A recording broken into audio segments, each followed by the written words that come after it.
Hello అండి. మీరందరూ ఎలా ఉన్నారు? నేనైతే చాలా బాగున్నాను. సండే వచ్చేసింది కదా! ఎప్పుడు చూసినా చికెను, మటను ఏం తింటాం? ఎలాగో వర్షాకాలం వచ్చేసింది. నాటుపొట్టు గొడగలు దొరుకుతాయి.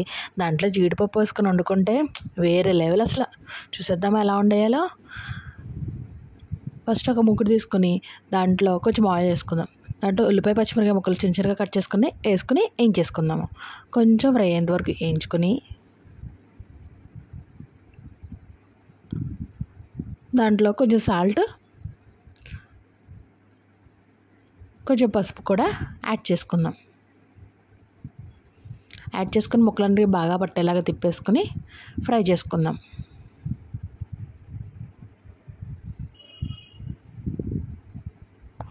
ఉల్లిపాయ, పచ్చిమిరపకాయ ముక్కలు బాగా వేగాలి. బాగా వేగిన తర్వాత ఒక కప్పు జీడిపప్పు వేసుకుందాం. ఇప్పుడు మనకి పచ్చి జీడిపప్పు దొరకదు కాబట్టి అది వేసుకున్నాం.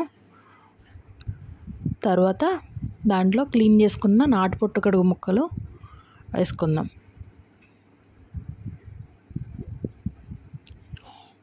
అవన్నీ కూడా బాగా కలుపుకుందాం, ముక్కలన్నిటికీ బాగా పట్టేలాగా. బాగా కలుపుకొని మూత పెట్టుకుందాం.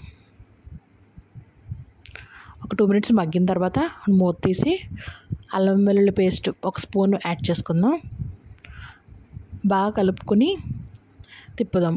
పచ్చివాసన పోయేంత వరకు అల్లం వెల్లుల్లి పేస్ట్ మగ్గనిద్దాం.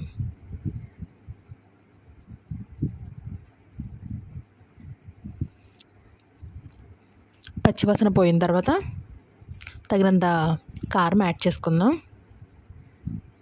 అవి కూడా బాగా పట్టేంత వరకు, ముక్కలన్నిటికి బాగా పట్టేంత వరకు తిప్పి మూత పెట్టేసుకుందాం. బాగా తిప్పేసిన తర్వాత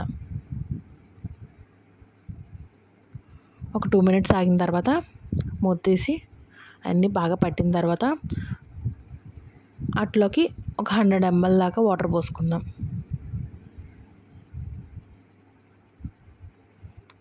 వాటర్ పోసుకొని బాగా కలుపుకొని మూత పెట్టుకుందాం.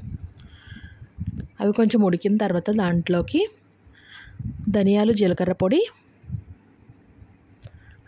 And whole garam masala powder ఉంటుంది కదా, అది కూడా యాడ్ చేసుకుందాం.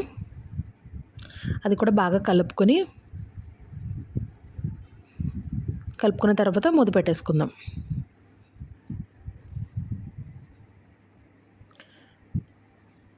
ఒక 5 మినిట్స్ ఆగిన తర్వాత చూస్తే అలా కుక్ అయి ఉంటుంది.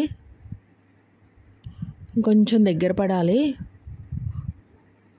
బాగా ఉడకాలి. ఇంకొంచెం దగ్గర పడేంత వరకు ఉడకనిద్దాం.